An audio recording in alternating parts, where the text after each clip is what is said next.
Hello, everybody. Recording live from somewhere. This is Zach Couples with episode number 103 of the Movement Debrief. And tonight, folks, I dedicate this one to my moms. We're going to talk about pelvic dynamics.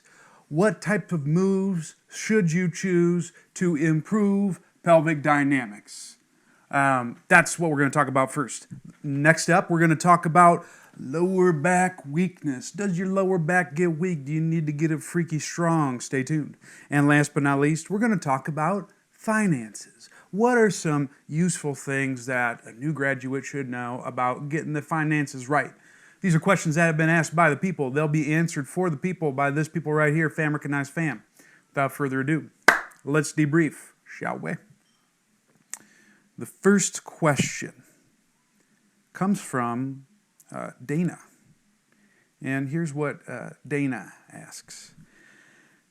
Can you explain spinal and pelvic inhalation and exhalation in reference to client position strategies and exercise choices? If you are, for example, if you're elevating the heels for a client who needs range of motion and more inhalation strategies, what modifications do you use for clients that are more inhale biased? Great question. So let's talk about the orientation of the pelvis in someone who's using more of an exhalation strategy or an inhalation-based strategy. To understand that, you need to understand normal respiratory mechanics. Now, in terms of motion that's available in the sacral, lumbosacral region, you have about 55 degrees of flexion and 15 degrees of extension available. So realize the amount of nutation at the sacrum or forward tipping and counter nutation, backward tipping, is inherently biased towards the nutation side of things, simply because there's more motion available. When I take a breath of air in, as the diaphragm descends, there should be downward displacement and displacement of the viscera, the guts, and the goods in all directions. This includes downward. What the pelvis does is it accepts that downward displacement of the viscera. The way it does that is by counter-nutating the sacrum, so tipping it back. Once that happens, the pelvic inlets spread apart, so there's greater surface area for the viscera to land on.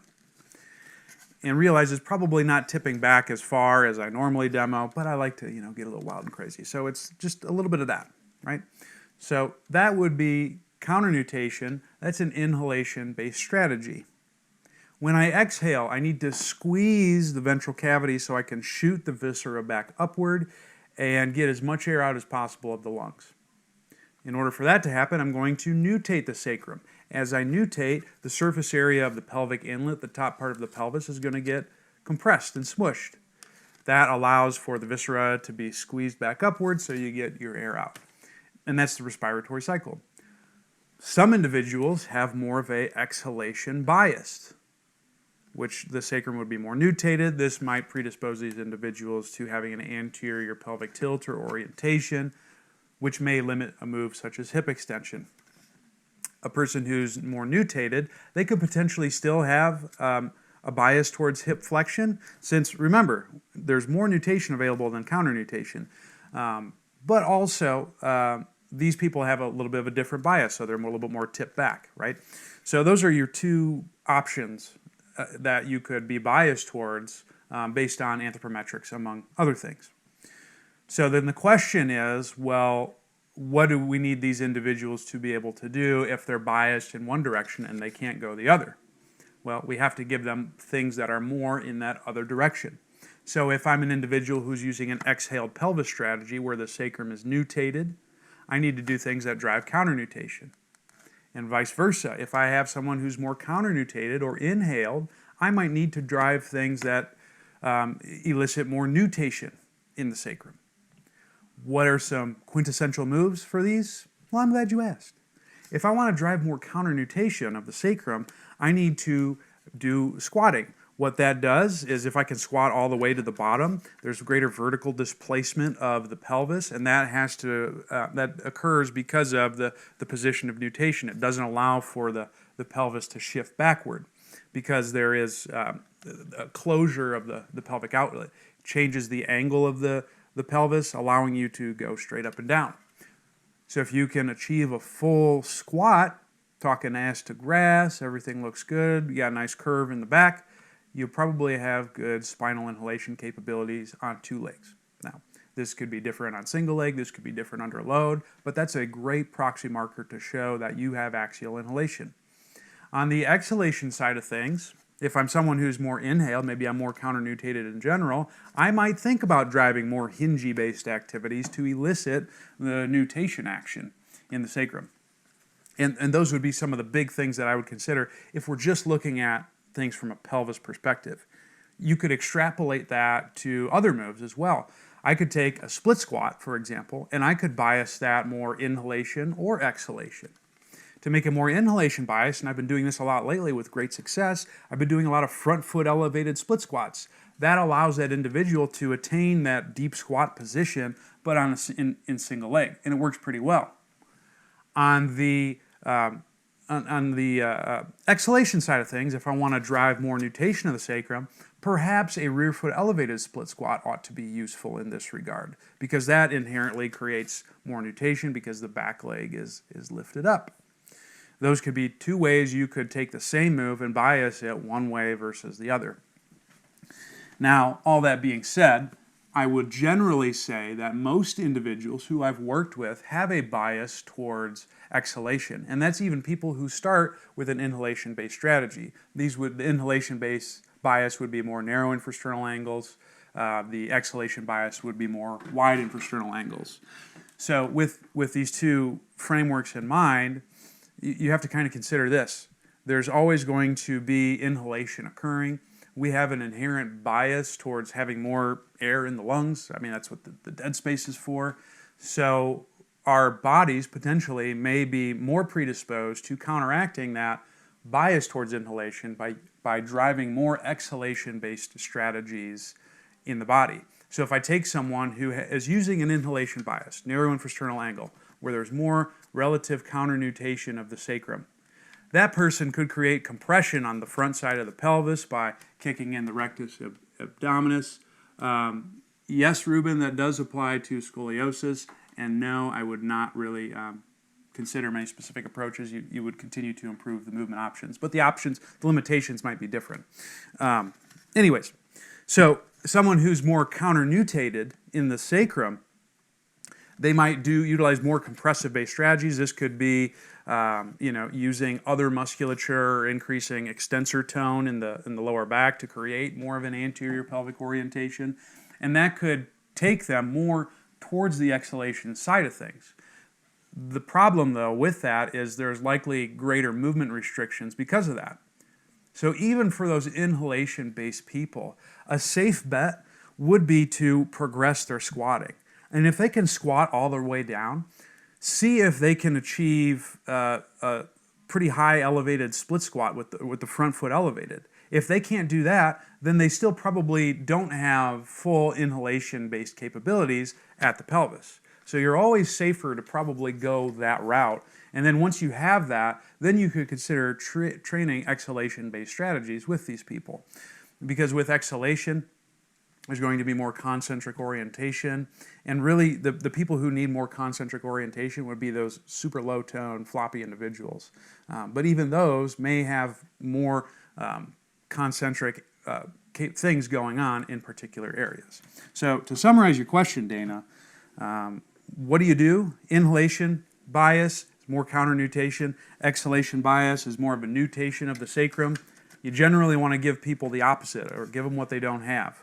The safe bet would be to do more inhalation-based strategies with both populations. So inhalation's narrow, exhalation's wide, and that's because we generally have a compensatory bias overall towards exhalation because it reduces movement options. With that said, if you can make sure that someone's got a full squat, they can achieve a front foot elevated split squat, it looks pretty, they have movement options on the table, then you could consider an exhalation bias with someone who's inhaled. That people who utilize more of an exhalation strategy with the nutated sacrum, wide infrasternal angle, it would behoove you to progress squatting just like you would with what I said previously. And if you do those things, well, you ought to be in business. G-Easy, what's good, man? Dana, awesome question. Now, if you were like, whoa, I would like to learn a little bit more about the inhalation and exhalation mechanics, Chase, I'll probably have to answer that next weekend. If you want to learn more about that, and you're like, well, man, that's cool in the pelvis, but what about up top? What if we get into the thorax because maybe my people can't press well or whatever? Well, the answer to your question is coming to Human Matrix. We got the 2020 schedule up, fam. Here it is.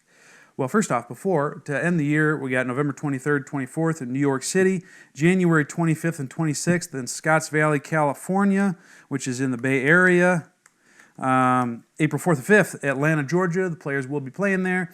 June 6th and 7th, Minneapolis, Minnesota. August 1st and 2nd, Boston, Massachusetts. September 12th and 13th in Montreal, Canada. And October 3rd and 4th in Ann Arbor, Michigan.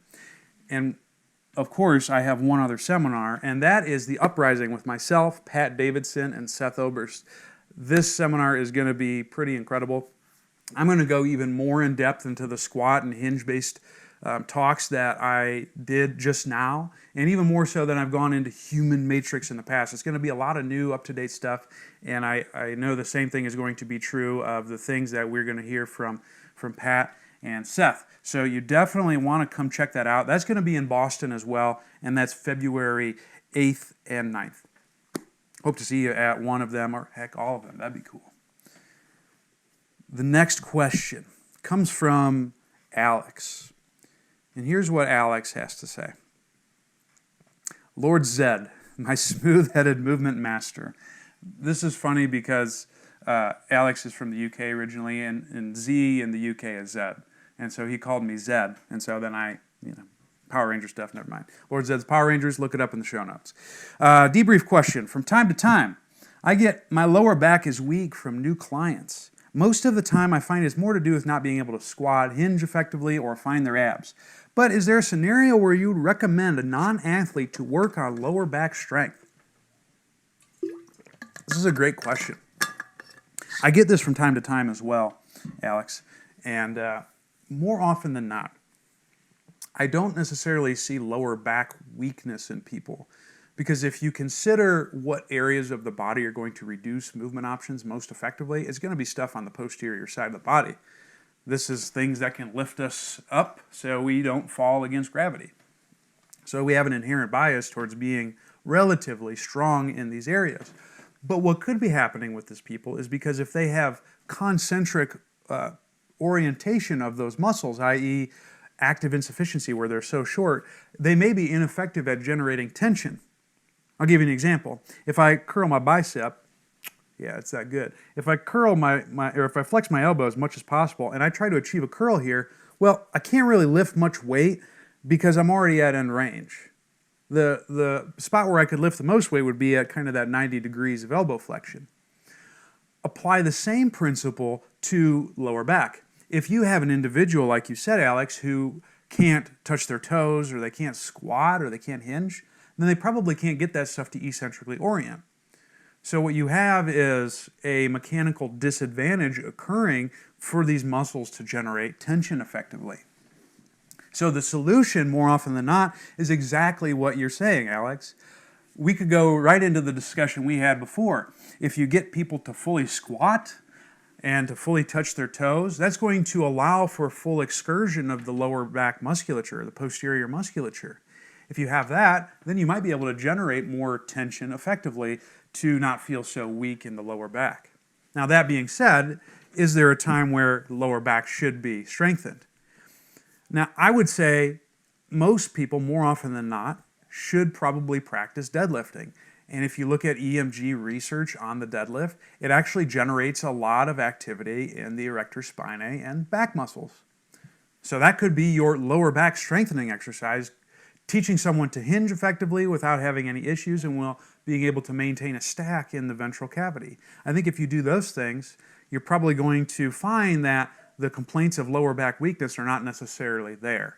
So to summarize your question, Alex, lower back might be perceived as weak because of an alteration in length tension of the musculature on the back side, not being able to generate enough tension effectively. because they're already concentrically oriented. The solution would be to restore movement options, consider improving your toe touch in your squat, and once you've done that, then you could introduce some back strengthening exercises, but my go-to, fam, is the deadlift for show. If you want to learn more about the deadlift, I would definitely check out a post that I did on the deadlift a while back. It's a movement deep dive. I'll need to do an update on that one of these days because my form on that was kind of questionable. But I will definitely link it to the show notes, and you should check it out. Show notes will be on zachcouples.com. Alex, great question. Appreciate you, my man, more than you'll ever know. The last question comes from my guy, Kyle. Here's what Kyle asks. I passed my CSCS, and I'm a licensed PTA. Congratulations, my man. I'm going to be doing some online training / local stuff on the side, aside from the clinic work. With all that and the fun student loans will be kicking in soon, I've been doing a lot of budgeting.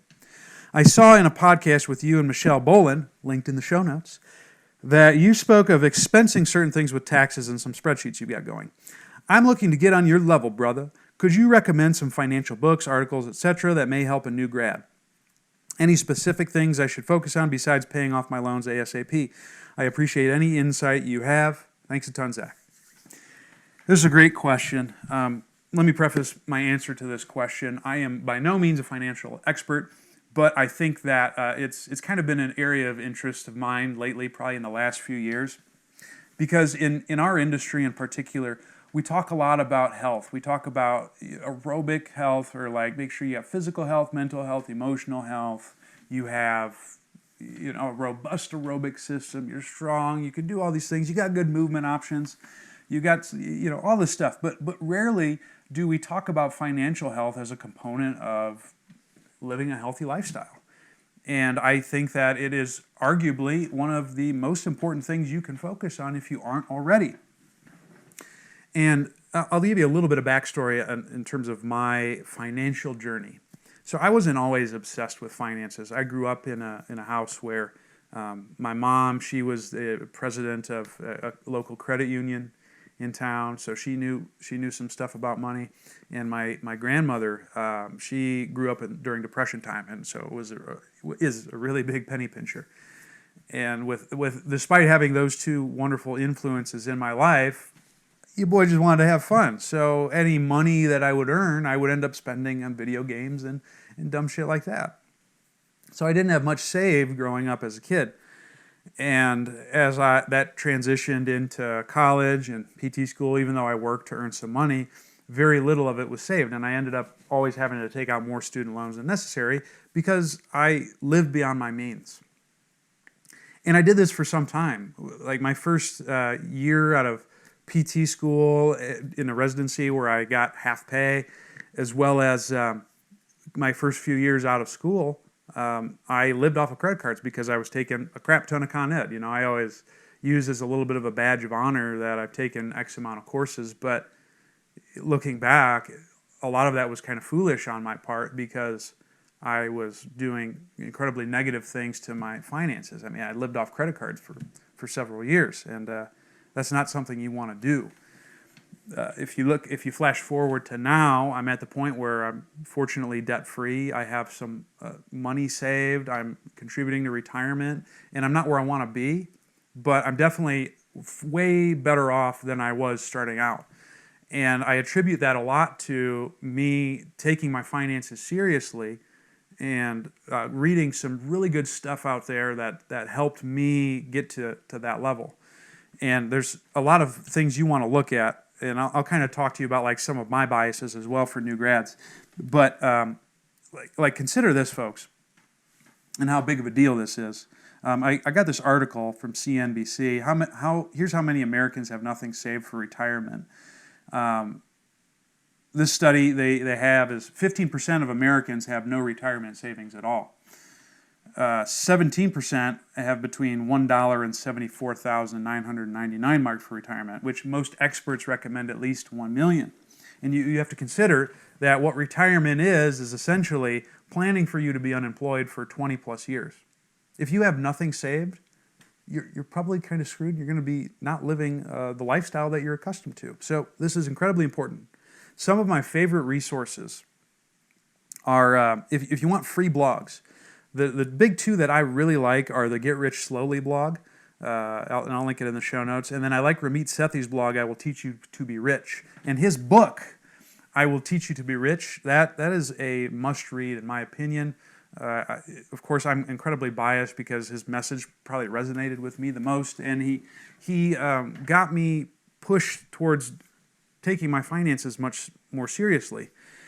Another good one is The Total Money Makeover, and that's by Dave Ramsey. He's got some really good ideas in that as well. And I think if you started with just those three, you'd be doing pretty well. Now, if we talk about like the big keys, though, that you need from a financial standpoint, you can kind of use the fitness qualities that we build as movement professionals as an analogy. One of the most important things you can have is an emergency fund. An emergency fund is kind of like the aerobic system, or if you do aerobic training or if you get steps. On the movement side of things, if you're utilizing aerobic training or you're getting your steps, that's building your heart up, that's conditioning your tissues to be able to have longer work capacity for when you go stress yourself, and it helps you recover faster. An emergency fund is basically the aerobic system of your finances. If you have a solid emergency fund, when poop hits the fan, you get a big bill comes up, your car needs a big repair, you lose your job, all that stuff. The emergency fund is there to protect you in those instances, much like the aerobic system is there to protect you from cardiac issues as well as recovering from injury. So it's important that you have a worthwhile emergency fund.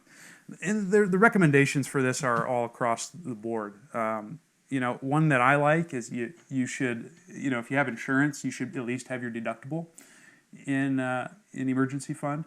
A lot of people will recommend anywhere from 3 to 9 months of your salary. I would say the more you could save, the better.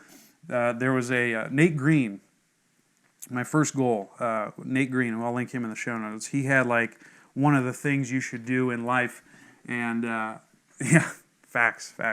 It was to have $10,000 saved as your emergency fund.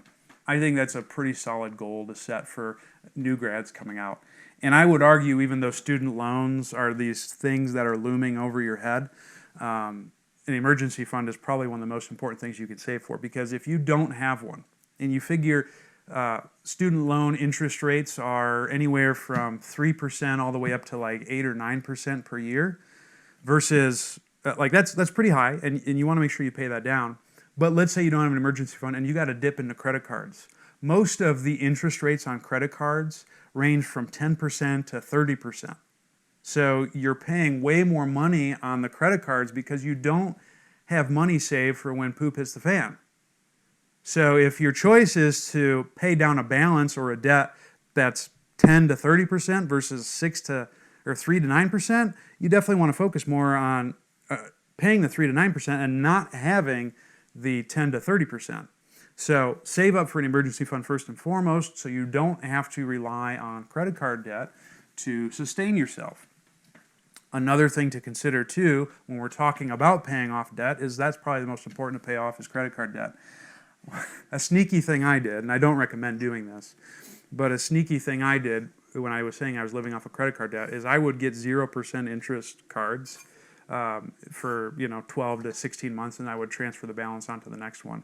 I do not recommend doing that. But if it's in a pinch and you can't get your interest rates down, that's something to consider. Find something that has a lower interest rate so you can knock down that debt effectively. That would be the second thing I would consider. Now, if we're talking about debt, because I know that Kyle mentioned that, debt is kind of like having a little bit of extra fat on your body, more so than you'd like. A little bit, yeah, okay, it's manageable. But if you start going the morbidly obese route, it becomes this thing that's really, really challenging to cut down, right? You have to be super duper militant. I remember Ben House saying that those individuals who've lost like 100 pounds or more, they have to stay so cognizant of their cravings for the rest of their life because their metabolism is drastically altered. So if you can avoid debt at all costs, please do so. But if you're in debt, once you've had that emergency fund saved, I would strongly consider paying off as much debt as humanly possible. This is what I did. I also was saving for a little bit of retirement, but what I essentially did was build up the emergency fund first to an amount that I was comfortable with. I had bare minimums going into retirement, which I'll talk about next. And then I was just throwing everything I possibly could at my student loans. And I was working extra jobs, obviously starting this, and any extra money went to the loans. And I was, what really hit me was when I got out of the NBA and I looked at my student loans, I looked where I started and where I was finishing, and ended up having more money that I owed in student loans than when I started.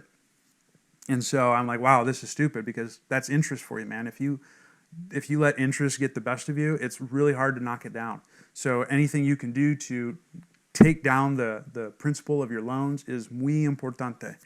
You definitely want to trim the fat. How about that? So we have those two pieces. The next would be your retirement savings. And like I had said, not many people are saving for retirement, and I think that especially in the fitness industry, this is an area that's glossed over, because most of the gyms that we work at don't offer retirement plans, and it's incredibly important that you do so. A good retirement is like having power and strength. As we get older, we start to lose power, we start to lose muscle mass if we don't stoke and improve these areas. So you want to make sure you maintain your power, so when you're older, you're not falling and you can get up and down off the ground. And you want to maintain strength, i.e. preserve muscle mass, so you don't become sarcopenic and fall and break a hip. So these are important things. The reason why I have power and strength in two categories is because there's really two types of things that we can invest in. There's a lot more, but generally you got stocks, which are more power-based, high volatility, right? You could potentially get way more bang for your buck, but there's a little bit bigger risk at dealing with those things. Bonds, those are more the strength things. Slow cooking, they don't grow as fast, but they're less likely to falter when a recession hits. Ideally, you'd like a mix of both. The younger you are, you should have way more stocks. The older you are, you should probably have an even mix of stocks and bonds. So you want to make sure you build that up as well. If your employer doesn't offer a 401k, I would strongly consider looking into a Roth IRA. What that is you basically take income after taxes. You put this into various markets, and I like Vanguard. And the reason why I like Vanguard is because they do things like index funds and things on the total stock market. And if you invest more in index funds, it's a little bit more future-proofed. And they've actually done some research out there where index funds generally outperform most financial planners. And that includes the top two people at Berkshire Hathaway, which is Warren Buffett's company. And for those of you who don't know, Warren Buffett is like, bro's got a crap ton of money. So definitely check out Vanguard. You want to look into index funds. Those are kind of set it and forget it. I really like those. And that's predominantly what I use in my retirement. The nice thing about after tax is if you throw your money in there, once it matures and you take it out when you're old, you get that tax free. So that's pretty nice. The only downside about a Roth IRA is you can't contribute that much money every year. So you want to look into that. You want to look into a 401k if you have it. If you don't have it, something to consider. Start a side hustle and make sure that you can set yourself up for like a single payer 401 or a single employee 401k. You can also do a single employer pension, which is really cool. And actually those, if you own your own business, you have a much larger maximum that you can put away for retirement than if you were to just rely on a 401k and a Roth IRA. And really, you should try to do everything in your power to max that stuff out, because like we need that stuff for the long haul, because you can't necessarily rely on the government or Social Security or money that you've saved in a business or anything like that, because you don't know what the situation is going to be like X amount of years from now. Of course, there's risks in the stock market, but if you are smart with your portfolio, you ought to be in business. Yeah, actually, and I'm glad you mentioned that, Gerard. Gerard has a good comment on IG. Automating bill payments, automating payments into savings were big. Yeah, I think if you make sure that you're not paying any fees or anything like that from any of your bills by automating your stuff, that is a huge thing.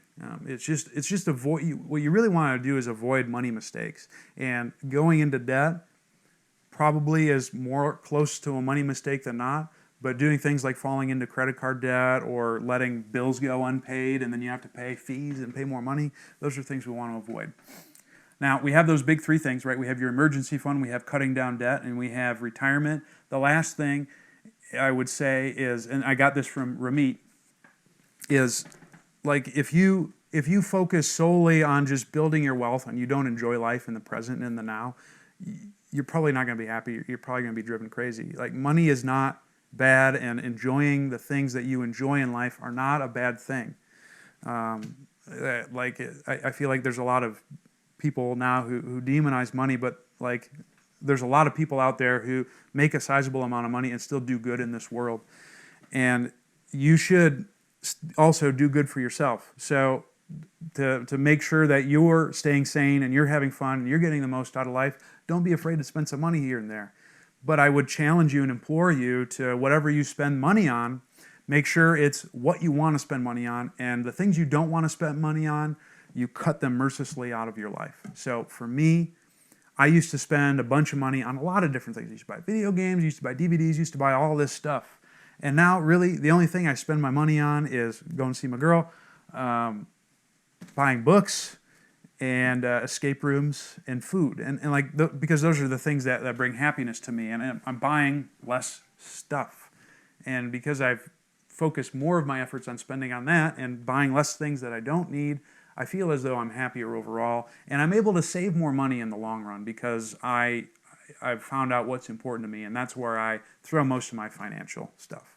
So to summarize your awesome question, Kyle, 3 keys: make sure you have an emergency fund, a robust aerobic system. Make sure you cut down debt, right? Trim the fat, get rid of the credit card debt first and foremost. Then I would tackle student loans and any other debts that you have. Build you up your retirement as much as you can. You want to build up that power and strength, if you know what I'm sizzling. And of course, have you some fun. Do some silly workouts, go hiking, things like that.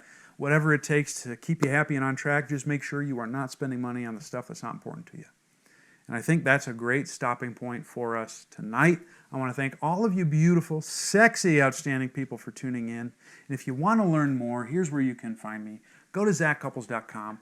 While you're there, subscribe to my newsletter. You're going to get 5 hours worth of talks. You're going to get a free course on movement fundamentals. So if you want to learn some of this breathing stuff, you want to learn some basic movements that our bodies can go through, you want to check that out, you'll get a free acute to chronic workload calculator, and you'll get goodies from your boy Big Z every Friday. Also, while you're on my website, I offer 3 services. If you are one of those earlier people who wants to be able to squat all the way to the ground because it feels good to move that well, or maybe you feel like your low back's weak and you're thinking, oh man, Big Z doesn't think it's weak. I wonder if I got a movement limitation. Well, we can work on a movement consultation together remotely. What I do is I take you through an evaluation, or I take a client of yours through an evaluation. We look at what areas you struggle with movement-wise. We give you some things to improve your movement capabilities, and we release you into the wild. If you want to take that to the next level, and you want to get your low back strong, well, we can do online training as well, where I take that same movement consultation, and we look at your movement capabilities, and we apply good movements that not only improve your movement quality and capabilities, but support your fitness goals. Or if you want to learn how to do that with your people, that's where the online mentorship program comes in. What we do with that is we take a lot of the information that I know, we look at your situation, we have good back and forth dialogue in terms of how to apply this stuff. Or if you want to learn more stuff with anatomy, kinesiology, and the movement-based stuff that I talk about, but more on a personal level, we can definitely help you out with that. Once you've scoured ZachCouples.com, you'll want to subscribe to me on iTunes and Stitcher at The Zach Couples Show. Because guess what, folks? There's 102 other debriefs. And, it's not wise to be watching YouTube while you're driving. So get me on iTunes, get me on Stitcher. While you're there, leave a review so the fam can grow. Social media-wise, I'm on Facebook /ZCouples. Twitter handle is @ZCouples.